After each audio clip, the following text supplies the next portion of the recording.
नमस्कार, मैं हेमंत बघेल आप सभी का बहुत बहुत स्वागत करता हूं अपने इस YouTube चैनल में। मुग़ल साम्राज्य से रिलेटेड इम्पॉर्टेंट क्वेश्चंस पर हम डिस्कस कर रहे थे, जिसके अंतर्गत आज हम बात करेंगे मुग़ल बादशाह शाहजहां से संबंधित 50 महत्वपूर्ण प्रश्नों पर। अगर अभी तक आप लोगों ने मुग़ल साम्राज्य का इतिहास, शाहजहां का इतिहास नहीं पढ़ा है तो पहले जाकर के आप लोग इनका इतिहास पढ़ लीजिएगा। मेरे चैनल के प्लेलिस्ट में मिल जाएगा। इस वाले वीडियो के डिस्क्रिप्शन में आप लिंक चेक कर सकते हैं। तो पहले जाकर के डिटेल में इतिहास पढ़िए, उसके बाद क्वेश्चन आंसर सॉल्व करिए। अगर जिसने वीडियो देख लिया है, इतिहास पढ़ लिया है तो उसके लिए अच्छी बात है, तो वो इस वीडियो को कंटिन्यू कर सकता है। तो सारे क्वेश्चंस इंपॉर्टेंट है, तो चालू करते हैं। सबसे पहला प्रश्न यहाँ मैंने लिया है, शाहजहां का मूल नाम क्या था। तो देखो, शाहजहां इसका मूल नाम नहीं था, इसको उपाधि दी गई थी। इसका मूल नाम क्या था? खुर्रम। नीचे लिखा है मैंने खुर्रम, तो ये इसका मूल नाम था खुर्रम। पिछले वाले वीडियो में मैंने बताया था कि खुर्रम जब दक्षिण अभियान में सफल होकर के लौटता है तो जहांगीर द्वारा इसको शाहजहां की उपाधि दी जाती है। और ये किसके सलाह पर दी गई थी? तो नूरजहां की सलाह पर दी गई थी। ये भी आप लोग ध्यान रखेंगे, नूरजहां ने जहांगीर को सलाह दिया कि इसको शाहजहां की उपाधि दिया जाए। अगला क्वेश्चन देखते हैं। खुर्रम शब्द का शाब्दिक अर्थ क्या होता है? तो खुर्रम, इसका शाब्दिक अर्थ क्या होता है? इसका शाब्दिक अर्थ होता है खुशी प्रदान करने वाला। खुशी प्रदान करने वाला। खुर्रम का जन्म हुआ था 1592 में, तो उस समय अकबर भी था और अकबर को ये बहुत प्यारा था, अकबर का पोता था ये। अगला क्वेश्चन है, खुर्रम की माता किस राज्य से थी? तो खुर्रम की माता कौन थी ये? तो जहांगीर की एक बेगम थी जोधपुर से। जोधपुर के राजा उदय सिंह, जिसको मोटा राजा भी कहा जाता था, उसकी बेटी थी मानमती। तो ये मानमती का बेटा था, जो कि कहाँ की थी? जोधपुर की। तो ध्यान रखेंगे, खुर्रम किसका बेटा था? जोधपुर की रानी मानमती। इसकी माँ जो है जोधपुर की थी। तो अगला क्वेश्चन है, 1612 ईस्वी में खुर्रम का विवाह अर्जुमंद बानो बेगम से हुआ। यह किसकी पुत्री थी? अर्जुमंद बानो बेगम ये नूरजहां के भाई आशफ खां की बेटी थी, अर्जुमंद बानो बेगम। और इसी को इसने मुमताज की उपाधि दी, खुर्रम ने, शाहजहां ने। अगला क्वेश्चन है, खुर्रम की वह सबसे प्यारी बेगम कौन थी जिसे उसने, माफ़ी चाहूँगा ये गलत हो गया, ये पूरा हटा देते, मुमताज की उपाधि दे रखी थी, मुमताज। तो कौन थी वो? अर्जुमंद बानो बेगम। अर्जुमंद बानो बेगम को इसने जो है मुमताज महल की उपाधि दे रखी थी। ध्यान रखेंगे, बहुत इंपॉर्टेंट है मुमताज, और इसी के याद में इसने ताजमहल भी बनवाया था। तो मुमताज का पूरा नाम क्या था? अर्जुमंद बानो बेगम। अर्जुमंद बानो बेगम, इसको शाहजहां ने मुमताज की उपाधि दे रखी थी, सबसे प्यारी बेगम थी।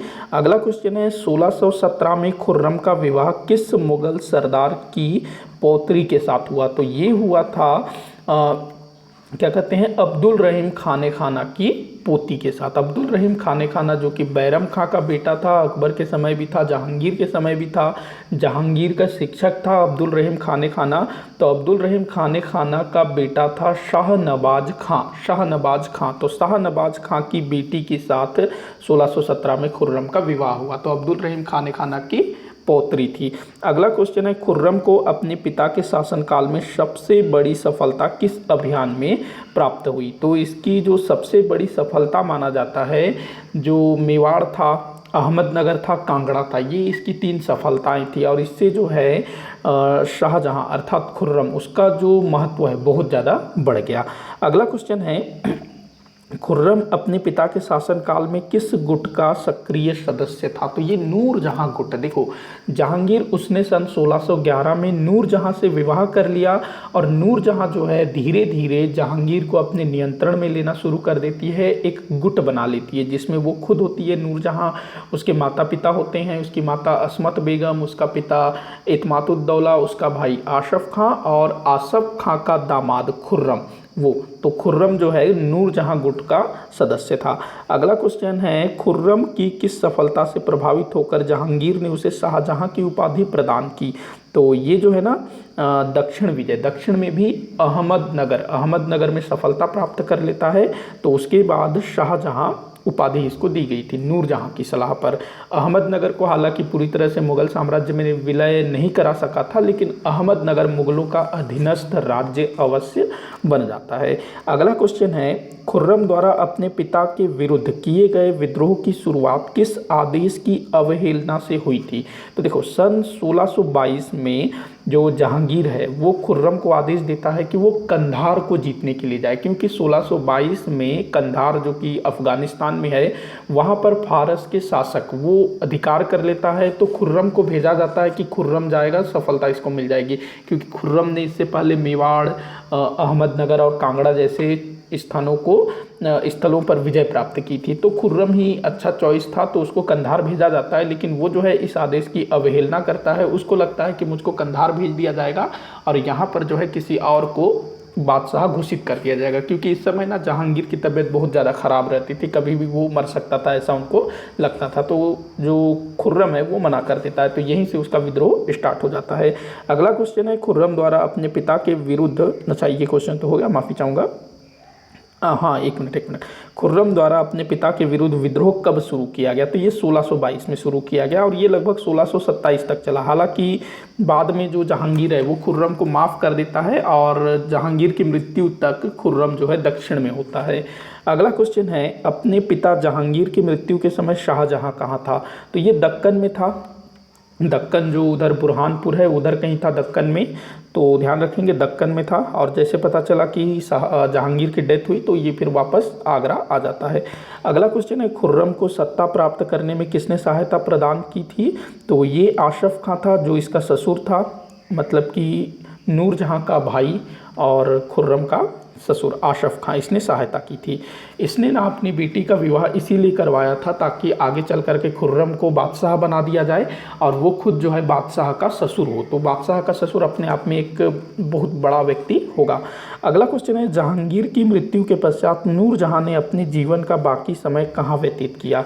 तो जब 1627 में जहांगीर की डेथ हो जाती है तो जो नूरजहां, जो कि पहले तो खुर्रम को बादशाह बनाने के पक्ष में थी, लेकिन बाद में वो क्या करती है, अपना जो शहरयार है उसके पक्ष में चली जाती है। तो शहरयार तो बादशाह नहीं बनता है, खुर्रम बादशाह बन जाता है। तो जो नूरजहां है इसको पेंशन दिया जाता है 2 लाख रुपए वार्षिक, 2 लाख रुपए वार्षिक पेंशन किसकी तरफ से? शाहजहां की तरफ से। और ये लाहौर चली जाती है। लाहौर क्यों? क्योंकि वहीं पर जहांगीर का मकबरा होता है, तो अपना बाकी समय वो वहीं व्यतीत करती है लाहौर में। 2 लाख रुपए वार्षिक उसको मिलता है, उससे अपना जीवन यापन चलाती है। 1645 में इसका डेथ हो जाता है नूरजहां का। अगला क्वेश्चन है, शाहजहां कब मुगल सिंहासन पर आरूढ़ हुआ? मतलब आरूढ़ मतलब कब ये मुगल सिंहासन पर बैठा? तो यहाँ पर आप लोग ध्यान रखेंगे कि जो जहांगीर था ना, इसका डेथ हुआ था सन 1627 में, नवंबर महीने में 1627। और जो शाहजहां है ये फरवरी 1628 में राज्याभिषेक होता है। क्यों? क्योंकि जब जहांगीर की डेथ हुई तो जो खुर्रम है मतलब शाहजहां है वो दक्षिण में होता है, उसको सूचना भेजी जाती है कि तुम्हारे पिता की डेथ हो गई, आओ अब जो है गद्दी संभाल लो। आशफ खां भेज देता है और आशफ खां जो है खुर्रम के दूसरे भाइयों को रास्ते से हटा देता है, मतलब कि खुर्रम के लिए रास्ता तैयार करता है। तो इस कारण से 2-3 महीना निकल जाता है। तो फरवरी 1628 में खुर्रम का राज्याभिषेक होता है, तो कंफ्यूज मत होना इसमें। अगला क्वेश्चन देखते हैं, शाहजहां ने अपने ससुर आसफ खां को, जिसने उसकी सहायता की थी, बादशाह बनने के पश्चात उसे किस पद पर नियुक्त किया? तो इसको वजीर बना दिया जाता है, मतलब कि प्रधानमंत्री, मतलब कि साम्राज्य का सबसे बड़ा अधिकारी। और इसको जो है 7000 जात और 7000 सवार, ध्यान रखेंगे इसको अच्छे से नोट करना, 7000 जात और 7000 सवार, इसको मनसब दिया जाता है। किसको? आशफ खां को। साथ में वजीर बना दिया जाता है, सबसे बड़ा अधिकारी। अगला क्वेश्चन है, अहमदनगर का अंतिम रूप से मुगल साम्राज्य में विलय किस बादशाह के समय हुआ? तो ये शाहजहां के टाइम पर हुआ। देखो, जो खुर्रम जो कि अपने पिता के समय में अहमदनगर पर सफलता प्राप्त की थी, उस समय अहमदनगर मुगलों का करद राज्य बन जाता है, कर वर देना स्वीकार कर लेता है, अधीनता स्वीकार कर लेता है। लेकिन शाहजहां सन 1636 में अहमदनगर में जो वहाँ के राजा थे उनको हटा करके पूरी तरह से अहमदनगर को मुगल साम्राज्य में मिला लेता है। तो ये शाहजहां के टाइम पर हुआ था। अगला क्वेश्चन है, शाहजहां द्वारा किस स्थान पर 3 बार सैन्य अभियान भेजे गए किंतु उसे सफलता प्राप्त नहीं हुई। तो ये कहाँ भेजा गया था? कंधार। कंधार जो कि जहांगीर के समय में मुग़लों के हाथ से निकल गया था। खुद खुर्रम को भेजा गया था लेकिन खुर्रम नहीं गया। लेकिन जब वो बादशाह बना ना तो उसने 3 बार कंधार को जीतने की कोशिश की लेकिन उसको सफलता नहीं मिल पाती है। पहले तो वो औरंगजेब को भेजता है 2 बार, उसके बाद अपने बड़े बेटे दारा शिकोह को भेजता है, लेकिन दोनों को असफलता का सामना करना पड़ा और फिर कंधार जो है कभी भी मुग़लों के अधिकार में नहीं आ सका। अगला क्वेश्चन है, शाहजहाँ के समकालीन मराठा सरदार कौन थे जो दक्कन में सक्रिय थे? ये थे है तो इस समय दक्कन में सक्रिय मराठा सरदार कौन थे? शाहजी भोसले। याद रखेंगे, शाहजी भोसले कौन थे? ये शिवाजी, छत्रपति शिवाजी महाराज के पिता थे शाहजी भोसले। तो ये इस समय दक्कन में बड़े सक्रिय थे। दक्कन में अहमदनगर, बीजापुर, गोलकुंडा, तो वहाँ पर ये काफ़ी सक्रिय थे और कभी ये मुग़लों के पक्ष में भी आ गए थे लेकिन मुग़लों की जो नीति थी वो इनको पसंद नहीं आई। अगला क्वेश्चन है, मीर जुमला की जिसने दक्कन में मुग़लों का साथ दिया था किस राज्य का वजीर था? नाम याद रखना, पूछा जाता है मीर जुमला। तो ये गोलकुंडा का वजीर था। गोलकुंडा, देखो दक्षिण में इस समय शाहजहाँ जब बादशाह बना तो 3 राज्य थे, अहमदनगर, गोलकुंडा, बीजापुर। अहमदनगर जिसका 1636 में मुग़ल साम्राज्य में विलय हो जाता है, बचे बीजापुर और गोलकुंडा। तो गोलकुंडा का वजीर था मीर जुमला जिसने शाहजहाँ का साथ दिया था। अगला क्वेश्चन है, शाहजहाँ ने किसे मल्लिका-ए जमानी की उपाधि दी थी? तो इसने मुमताज़ अर्जुमंद बानो बेगम, उसको मल्लिका-ए जमानी की उपाधि दे रखी थी। याद रखना, बहुत इंपॉर्टेंट है, पूछा गया है। अगला क्वेश्चन है, मुमताज़ महल की मृत्यु किस स्थान पर हुई? तो मुमताज़ महल की जो मृत्यु है ना ये दक्षिण में हुई थी। कहाँ? बुरहानपुर। बुरहानपुर, याद रखना, बुरहानपुर ये दक्कन में है, दक्षिण में बुरहानपुर। 1631 में इसकी डेथ हो जाती है मुमताज़ महल की और इसी के याद में शाहजहाँ ने ताजमहल का निर्माण करवाया। अगला क्वेश्चन है, मुमताज़ महल की मृत्यु किस प्रकार हुई थी? तो प्रसव के समय, प्रसव मतलब कि ये जो है ना बच्चे को जन्म दे रही थी, डिलीवरी हो रहा था, तो उसी समय इसका कुछ मतलब कॉम्प्लिकेशन आ गया होगा तो इसका डेथ हो जाता है 1631 में। ये 14वीं संतान को जन्म दे रही थी, 14वीं संतान, जो कि एक लड़की थी लेकिन वो बच जाती है। जो लड़की है ना, बच्ची है, वो बच जाती है लेकिन मुमताज़ उसकी डेथ हो जाती है। तो ध्यान रखेंगे, 14वीं संतान बच्ची थी और वो जो है बच जाती है लेकिन जो मुमताज़ है वो बच नहीं पाती है। अगला क्वेश्चन है, शाहजहाँ ने अपनी प्यारी बेगम मुमताज़ महल की स्मृति में कौन सी इमारत की स्थापना की थी? तो ताजमहल। बहुत बार पूछा गया क्वेश्चन है, एकदम आसान क्वेश्चन है। अगला क्वेश्चन है, मुगल वास्तुकला का चरमोत्कर्ष किस बादशाह के काल को माना जाता है? तो ये शाहजहाँ के शासनकाल को माना जाता है मुगल वास्तुकला का चरमोत्कर्ष। वैसे शाहजहाँ के पूरे शासनकाल को स्वर्ण युग के नाम से जाना जाता है। अगला क्वेश्चन है, शाहजहाँ द्वारा निर्मित किस इमारत का वास्तुकार उस्ताद ईशा खां था? तो वास्तुकार, आर्किटेक्ट, तो उस्ताद ईशा खां ये ताजमहल का वास्तुकार था। कई बार पूछा गया है, ध्यान रखेंगे। इसके अलावा एक और नाम आता है जिसने योजना तैयार की थी ताजमहल की योजना, उसका नाम था उस्ताद अहमद लाहौरी, वो नाम भी आप लोग याद रखना। अगला क्वेश्चन है, ताजमहल का निर्माण किस नदी के तट पर करवाया गया था? तो ये यमुना नदी के तट पर करवाया गया था और ये ना जो आगरे का लाल किला है ना, जो अकबर ने बनवाया था आगरे का लाल किला, उससे लगभग 1 मील की दूरी पर है, मतलब 1-1.5 किलोमीटर की दूरी पर है। अगला क्वेश्चन है, किन इमारतों को ताजमहल का पूर्वगामी होना था, माफ़ी चाहूँगा। तो किन इमारतों को ताजमहल का पूर्वगामी, मैं यहाँ लिख देता हूँ पूर्वगामी, मतलब कि ताजमहल के पहले ताजमहल जैसे दिखने वाली कौन सी इमारतें थी, ये आपको पूछ रहा है। तो ताजमहल का पूर्वगामी तो 4 इमारतें हैं जो कि ताजमहल जैसा दिखता है या फिर जो ताजमहल है इनसे प्रभावित है, ये हम कह सकते हैं। तो पहला है हुमायूं का मकबरा जो कि दिल्ली में है, इसमें भी 4 मीनारें हैं जैसे कि ताजमहल में है, कुछ ताजमहल जैसा दिखता है। उसके बाद अगला है खाने खाना का मकबरा, जो अब्दुल रहीम खाने खाना है ना, उसका मकबरा दिल्ली में है। उसके बाद इत्मातुद्दौला का मकबरा जो कि आगरा में है। उसके बाद अकबर का मकबरा। तो ये चारों जो मकबरे हैं ना, ये ताजमहल से मिलते जुलते हैं, इसी कारण से इनको ताजमहल का पूर्वगामी कहा जाता है, क्योंकि ये ताजमहल से पहले बने थे। अगला क्वेश्चन है, किस मुग़ल बादशाह द्वारा ताजमहल की, माफ़ी चाहूँगा बहुत ज़्यादा मिस्टेक हो गया है, ये फूहड़ है, फूहड़। तो किस मुग़ल बादशाह द्वारा ताजमहल की फूहड़ नकल बनवाई गई। तो ये औरंगजेब द्वारा, औरंगजेब जिसको कला में बिल्कुल भी रुचि नहीं थी, लेकिन उसने अपनी प्यारी बेगम जिसका नाम था रबिया उद दौरानी, तो उसके याद में उसने जो है एक मकबरा बनवाया और जो ताजमहल की नकल थी, लेकिन बिल्कुल फूहड़ नकल थी। ताजमहल जैसा सुंदर नहीं है, बस दिखता ताजमहल जैसा है लेकिन खूबसूरत नहीं है। तो औरंगजेब ने बनवाया था ये। अगला क्वेश्चन है, किस मुगल बादशाह द्वारा ताजमहल के ठीक सामने काले रंग का ताजमहल बनवाने की योजना थी?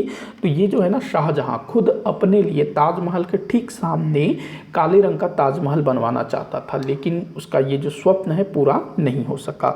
अगला क्वेश्चन है, दिल्ली के लाल किले का निर्माण किसके द्वारा करवाया गया था? तो दिल्ली के लाल किले का निर्माण ये शाहजहां द्वारा करवाया गया था, और इसी लाल किले में हमारे जो प्रधानमंत्री हैं वो स्वतंत्रता दिवस के दिन ध्वजारोहण करते हैं। हमारे देश की शान है लाल किला। अगला क्वेश्चन है, माफ़ी चाहूँगा यहाँ फिर मिस्टेक हो गया, किशोर नहीं है ये ना किस होना चाहिए था, किस बादशाह द्वारा सिजदा प्रथा का अंत कर दिया गया था? सिजदा, तो सिजदा प्रथा क्या था? सिजदा जो अपने दिल्ली सल्तनत के टाइम पर जो एक सुल्तान थे, क्या नाम था उनका, गयासुद्दीन बलबन, तो उसके द्वारा सिजदा शुरू किया गया था, सिजदा पायबोस। तो इसको जो है शाहजहां द्वारा समाप्त कर दिया गया था, सिजदा प्रथा को, तो ध्यान रखेंगे। अगला क्वेश्चन है, शाहजहां द्वारा तीर्थ यात्रा कर पुनः लगा दिया गया था, बाद में किसके कहने पर तीर्थ यात्रा कर पुनः हटाया गया? तो जो तीर्थ यात्रा कर है ये अकबर द्वारा हटाया गया था सन 1563 में। तो जो शाहजहां है ना, ये थोड़ा थोड़ा सा धार्मिक रूप से कट्टर था, तो इसने जो है तीर्थ यात्रा कर को फिर से लगा दिया था। अकबर ने हटाया था तीर्थ यात्रा कर। जो हिंदू थे ना, अपने जो भी तीर्थ स्थल है वहाँ यात्रा पर जाते थे तो पहले उनसे टैक्स लिया जाता था, तो अकबर ने इस चीज़ को समाप्त कर दिया था। लेकिन शाहजहां इसको फिर से शुरू कर देता है, लेकिन इसके पुत्र दारा शिकोह के कहने पर इस कर को पुनः हटा देता है। तो शाहजहां ने हटाया था, लेकिन दारा के कहने पर फिर से हटा दिया। मतलब शाहजहां ने लगाया था, फिर से लगाया, लेकिन दारा के कहने पर हटा दिया। अगला क्वेश्चन है, वह मुगल बादशाह कौन था जिसने हिंदुओं को मुसलमान बनाने के लिए पृथक विभाग की स्थापना की थी? तो ये शाहजहां था। इसने एक डिपार्टमेंट बनाया था केवल और केवल हिंदुओं को मुस्लिम बनाने के लिए। अगला क्वेश्चन है, शाहजहां द्वारा पुर्तगालियों की किस बस्ती पर आक्रमण किया गया? तो ये हुगली। इसके समय तक जो पुर्तगाली काफ़ी शक्तिशाली हो गए थे। बंगाल का जो हुगली है वहाँ पर इन्होंने अपनी बस्ती बना रखी थी। तो शाहजहां हुगली पर आक्रमण कर देता है, कब? 1632 में, और पुर्तगालियों को दंडित करता है। अगला क्वेश्चन है, पुर्तगालियों के साथ संबंध खराब होने पर शाहजहां ने किस स्थान पर गिरजाघर तुड़वा दिया था? गिरजाघर मतलब चर्च। तो ये आगरा में गिरजाघर बनवाए गए थे, चर्च बनवाए गए थे पुर्तगाली ईसाइयों के द्वारा। तो जब शाहजहां का पुर्तगालियों के साथ युद्ध होता है तो आगरा के गिरजाघर को तुड़वा दिया गया था, और अकबर ने यहाँ पर परमिशन दी थी पुर्तगालियों को गिरजाघर बनाने की आगरा में, और शाहजहां ने तुड़वा दिया। अगला क्वेश्चन है, शाहजहां के किस पुत्र द्वारा भगवद गीता का फारसी भाषा में अनुवाद किया गया? यहाँ का होना था। तो भगवद गीता का फारसी भाषा में अनुवाद किसके द्वारा किया गया था? तो दारा शिकोह जो कि शाहजहां का सबसे बड़ा पुत्र था। वैसे शाहजहां की जो सबसे पहली संतान थी वो बेटी थी, उसके बाद दूसरे नंबर में था दारा शिकोह। अगला क्वेश्चन है, दारा शिकोह द्वारा उपनिषदों का किस नाम से फारसी भाषा में अनुवाद करवाया गया था? उपनिषद, तो इसने बहुत सारे उपनिषदों का फारसी भाषा में अनुवाद करवाया था। तो किस नाम से? तो याद रखेंगे, सिर-ए-अकबर। पूछा गया है सिर-ए-अकबर। तो ये उपनिषदों का फारसी भाषा में अनुवाद है।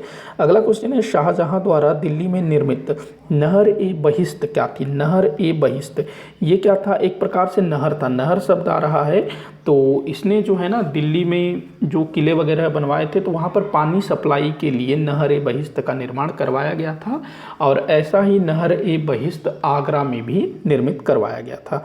अगला क्वेश्चन है, शाहजहां द्वारा मोती मस्जिद का निर्माण कहाँ करवाया गया था? तो मोती मस्जिद कहाँ बनवाया गया था? मोती मस्जिद, तो ध्यान रखेंगे ये आगरा में बनवाया गया था, आगरा। शाहजहां का शासनकाल वास्तुकला के क्षेत्र में भारत में स्वर्ण युग के नाम से याद किया जाता है, ध्यान रखना। अगला क्वेश्चन है, शाहजहां जब बीमार पड़ा तो उसने साम्राज्य का भारत ने किस पुत्र को सौंपा? 1 मिनट, भार होना चाहिए। तो शाहजहां जब बीमार पड़ा तो उसने साम्राज्य का भार अपने किस पुत्र को सौंपा? तो इसने दारा को सौंपा, मतलब कि दारा को उसने एक तरह से उत्तराधिकारी घोषित कर दिया। वैसे उसने दारा शिकोह को ना 1633 में ही युवराज घोषित कर दिया था, लेकिन जैसे ये बीमार पड़ जाता है सन 1657 में, तो सारा जो भार है वो दारा शिकोह को सौंप देता है। अगला क्वेश्चन है, शाहजहां को उसके किस पुत्र द्वारा नज़रबंद करके रखा गया? तो औरंगजेब। औरंगजेब जो कि शाहजहां के बाद बादशाह बनेगा, तो औरंगजेब ये क्या करता है, दारा शिकोह को युद्ध में परास्त कर देता है, अपने अन्य भाइयों को भी युद्ध में परास्त कर देता है और अपने पिता शाहजहां को आगरे के किले में नज़रबंद करके रखता है। तो औरंगजेब ने नज़रबंद करके रखा था। अगला क्वेश्चन है, शाहजहां की पुत्री जिसने अंतिम समय तक शाहजहां की सेवा की कौन थी? तो शाहजहां की जो सबसे बड़ी बेटी थी ना, जिसका नाम था जहान आरा, नाम याद रखेंगे, जहान आरा, तो इसने जो है शाहजहां के अंतिम समय तक सेवा की थी, जब तक शाहजहां नज़रबंद था। 1666 में इसकी डेथ हुई, 1658 में इसको कैद किया गया और 8 वर्ष के बाद 1666 में इसकी डेथ हो जाती है। तो तब तक जहान आरा बेगम ने शाहजहां की खूब सेवा की। अगला क्वेश्चन है, शाहजहां की मृत्यु कब हुई? तो अभी मैंने बताया 1666 में, मतलब कि नज़रबंद 8 वर्ष ये नज़रबंद रहा आगरे के किले में, तो ध्यान रखेंगे 1666 में इसकी डेथ हो जाती है। शाहजहां का मकबरा कहाँ स्थित है? इसका मकबरा आगरा में स्थित है। ताजमहल जो इसने अपनी बेगम जो मुमताज़ महल है उसकी स्मृति में बनवाया था, हालांकि ये चाहता था कि ये अपने लिए अलग से एक ताजमहल बनवाए, लेकिन वो बनवा नहीं पाया, तो इसको जो है ताजमहल में ही मुमताज़ के कब्र के बगल में दफना दिया जाता है। अगला क्वेश्चन है, शाहजहां द्वारा किस नगर की स्थापना की गई थी? तो इसने अपने नाम से दिल्ली में शाहजहानाबाद नामक नगर की स्थापना की, शाहजहानाबाद, और इस शाहजहानाबाद को दिल्ली का 7वां नगर कहा जाता है। और इसने जो है आगरा के स्थान पर इसी शाहजहानाबाद को अपनी राजधानी बनाई। कब? 1648 में। ध्यान रखना, जो आगरा थी अभी तक मुगलों की राजधानी, अब राजधानी कहाँ आ गई? शाहजहानाबाद अर्थात दिल्ली। अगला क्वेश्चन है, किस मुगल बादशाह द्वारा दिल्ली को अपनी राजधानी बनाई गई? तो ये था शाहजहां 1648 में। अगला क्वेश्चन है, शाहजहां के आदेश पर किसने मयूर सिंहासन का निर्माण करवाया? मयूर सिंहासन अर्थात तख्त-ए-ताऊस। तो तख्त-ए-ताऊस इसका निर्माण किसके द्वारा किया गया था? तो सैयद गिलानी, याद रखना नाम, सैयद गिलानी। इसने बहुत कुछ बनवाया था और इसके समय के जो भी इमारतें थी ना शाहजहां के समय की, कीमती पत्थरों से सजाया जाता था, सोने चांदी हीरे जवाहरात से सजाया जाता था। अगला क्वेश्चन है, किस मुगल बादशाह का शासनकाल स्वर्ण युग कहलाता था? तो शाहजहां का शासनकाल। वास्तुकला के क्षेत्र में तो स्वर्ण युग था ही था, बाकी दूसरे क्षेत्रों में भी शाहजहां के शासनकाल को स्वर्ण युग के रूप में याद किया जाता है, क्योंकि इसके समय में ना जो मुगल साम्राज्य था वो अपने चरमोत्कर्ष पर था और धन धान्य से बहुत ज़्यादा संपन्न था, बहुत पैसा था इस समय मुगलों के पास। अगर चित्रकला का स्वर्ण युग पूछा जाए तो जहांगीर, और साहित्य का स्वर्ण युग पूछा जाए तो अकबर। अगला क्वेश्चन है, अकबर द्वारा गौ हत्या पर लगाए गए प्रतिबंध को किस बादशाह द्वारा हटाया गया? तो अकबर ने गौ हत्या पर प्रतिबंध लगा दिया था, लेकिन शाहजहां इसने जो है गौ हत्या पर से प्रतिबंध हटा दिया। तो ध्यान रखेंगे इस चीज़ को, शाहजहां ना थोड़ा सा धार्मिक रूप से कट्टर था। देखो, जो अकबर धार्मिक रूप से बहुत ज़्यादा सहिष्णु था, उसके बाद जो जहांगीर है उसने अपने पिता की जो नीतियां हैं लगभग उसको बनाए रखी, हालांकि वो भी थोड़ा सा धार्मिक रूप से कट्टर था अकबर की तुलना में, लेकिन जो शाहजहां है वो कहीं ना कहीं जहांगीर की तुलना में बहुत ज़्यादा कट्टर था धार्मिक रूप से। वहीं अगर बात करें औरंगजेब से, तो औरंगजेब के सामने शाहजहां, मतलब औरंगजेब बहुत ज़्यादा कट्टर था, लेकिन शाहजहां एक प्रकार से शुरुआत हम कह सकते हैं, तो ये भी धार्मिक रूप से थोड़ा कट्टर था। तो वीडियो यही समाप्त होता है। आप लोग कमेंट करके बताइएगा आपसे कितने क्वेश्चन सॉल्व हुए। अगर आप लोगों को लगता है कि किसी भी क्वेश्चन का आंसर मैंने गलत किया है या आप लोगों को कोई डाउट हो तो कमेंट बॉक्स में ज़रूर लिखिएगा, मैं जवाब देने की कोशिश करूँगा। वीडियो को लाइक करिए, ज़्यादा से ज़्यादा शेयर करिए, चैनल को सब्सक्राइब करिए। वीडियो को आखिर तक देखने के लिए बहुत बहुत धन्यवाद।